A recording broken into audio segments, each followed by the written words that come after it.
Hai, balik lagi di course Reading for Comprehension for SBMPTN Test.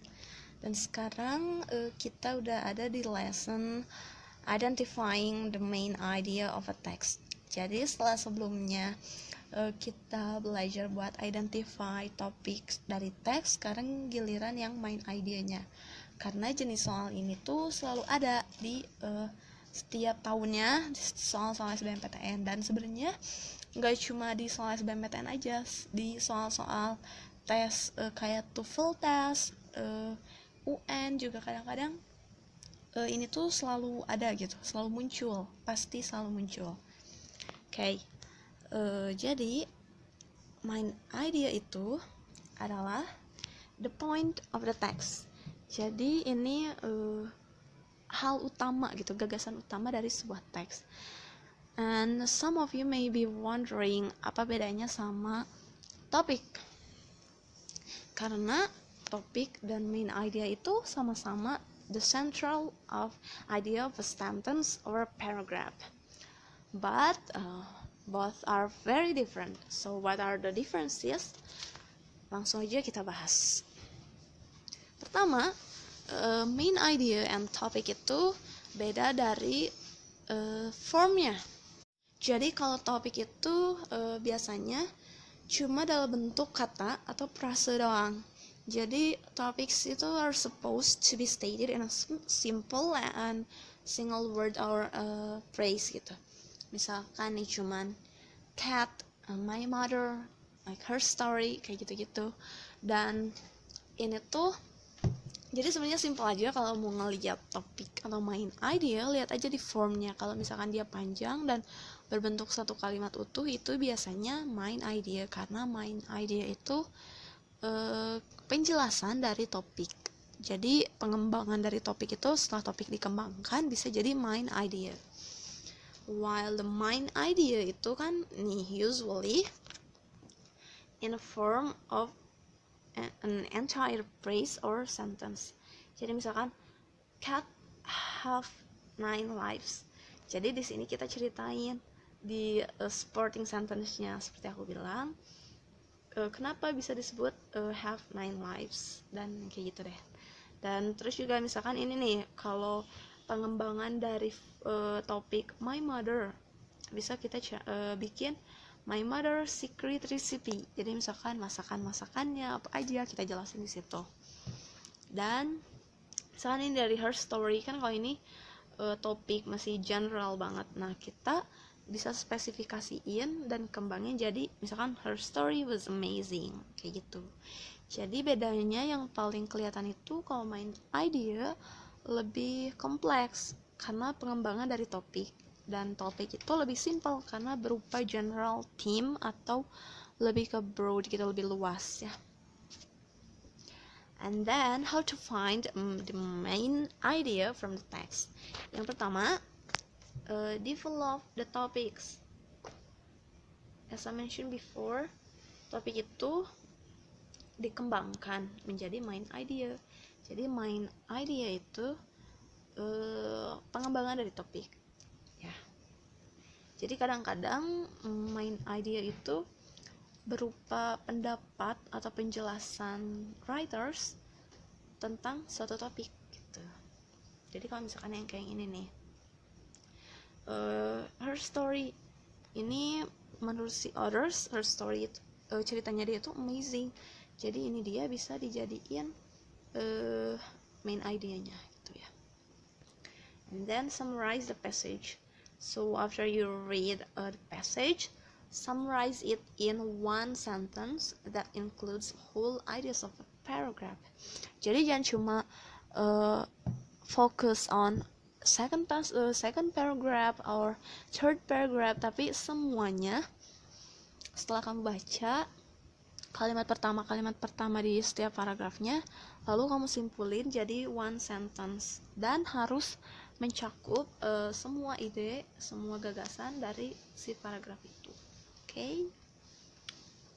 And then look for repetition of ideas. Ini lebih ke trik sih ya. Jadi kalau kamu baca satu passage and you found satu kata yang terus diulang-ulang, bisa jadi itu topik, dan setelah itu kamu tinggal kembangin untuk jadi main idea-nya ya. Dan ini ada clue-nya nih, clue-nya. Jadi untuk cari main idea itu, pertama you need to find the topic first ya. Jadi topiknya apa, lalu kamu bisa kembangin untuk jadi main idea. Yang pertama sih pastinya baca dulu, kayak yang aku bilang sebelumnya, kalimat pertama di sebuah paragraf. Jadi kalimat pertamanya lalu kamu summarize, become one sentence gitu ya. And then untuk mencari main idea and topic itu, reading technique kayak skimming itu sangat diperlukan, karena gak mungkin kan dalam waktu berapa menit. SBMPTN itu so brief ya, sangat singkat banget waktunya, tapi harus baca teks yang panjangnya hampir setengah halaman. That's impossible ya mungkin. Dan pasti sebenarnya itu nggak perlu gitu, karena kami cuma cari main idea-nya doang, nggak look for specific information. Jadi langsung aja di skim, cari yang kira-kiranya bakal apa sih itu paragraf tentang apa, lalu kamu rephrase in your own words. Okay. Yang kedua, clue-nya itu kamu harus cari ini yang aku bilang tadi, look for repetition word or phrases. Jadi misalkan kalimat tentang apa nih, cat or 9 lives diulang-ulang terus, bisa jadi itu jadi topiknya kan, dan tinggal dikembangin aja untuk jadi main idea. Dan ini main idea usually located at the first sentence, yes, as I mentioned before. Tapi nggak menutup kemungkinan ini juga bisa ditemuin di tengah atau di last sentence. Dan ini nih yang paling poin sentralnya itu, main idea has complete sentence. Jadi dengan subject and predicate.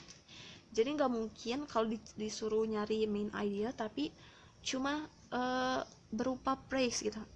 That's not a main idea, itu topik. Jadi jangan salah ya. Jadi main idea itu complete sentence with subject and predicate. Ini pasti selalu, okay? And then let's do some exercise ya, untuk lebih paham. Nah ini nih, ini sebuah passage tentang vaksin. Kita bisa lihat langsung tanpa baca, dengan lihat di kalimat pertamanya aja, vaksin. Selain itu kata-katanya diulang lagi, banyak banget yang diulang-ulang. Vaksin. Nah, kita tinggal lihat aja nih. Jadi kalau aku bilang sebelumnya kan jangan simpulin dari satu paragraf aja, tapi harus semuanya harus mencakup semuanya, oke? Okay? Nah, yang ini nih, vaksin are prepared from harmful viruses or bacteria and administered to patient to provide immunity to specific disease. Okay, ini. The most basic class of vaccine actually contains, ini kamu bisa baca sampai sini. The second type of vaccine, nah, a final type of vaccine. Nah, sebenarnya di situ aja udah kelihatan dong, udah bisa nebak kan apa? Coba kita lihat optionnya. Which of the following expresses the main idea of the passage? Yang pertama, vaccine provide immunity to specific disease. That's not the main idea, because kalau ditanyanya main idea from the first paragraph sih itu bisa jadi, karena ini di first paragraph. Tapi yang ditanyakan semuanya, so ini bukan main idea, yang jawaban yang A itu ya. Okay. Next, vaccine contain disease causing microorganism. Apa semua paragraf itu ngebahas tentang mikroorganisme yang itu? No, itu cuman ini aja, yang paragraf kedua aja yang ada mikroorganismenya. And 3, vaccine are derived in different ways. Coba, itu specific information enggak? Hold on. And then new approaches in administering vaccine are being developed. Itu sih cuma ini aja ya, yang ini. Okay. So, udah tahu kan jawabannya yang mana? Nih. Ini tuh topik sentence. ini topik sentence kayak yang aku bilang ya, dan various types-nya ini dijelasin oleh supporting sentence. Nah, supporting sentence-nya itu ini first type, second type, a final type. Jadi udah tahu dong jawabannya yang mana? Jawabannya yang C. You still right? Cuman kayak gitu aja. Pokoknya fokus di topik sentence. Topik sentence itu seperti yang aku bilang bisa di awal kalimat, bisa di akhir kalimat. Nah, ini kalau misalkan ini topik sentence-nya, ini udah bener. Karena setelah ini dijelasin apa jenis-jenisnya. Nih, fokusnya ke sini, various types-nya. Tapi kalau mau ngejelasin harmful viruses, itu bukan ini topik topik sentence-nya, karena di sini nggak dijelasin harmful, what kind of harmful, kayak gitu ya. Oke, jadi jawabannya yang C. Oke, gampang kan? Kedepannya banyak-banyak dilatih aja soal-soal tentang main idea ini, karena kalau banyak latihan pasti makin oke reading skillnya, makin banyak vocab yang dikuasain, kayak gitu ya. Next, aku bakalan jelasin di video selanjutnya tentang how to identify concluding sentence of a paragraph. Jadi, dipahamin lagi lesson-lesson yang udah aku kasih, and see you at the next videos.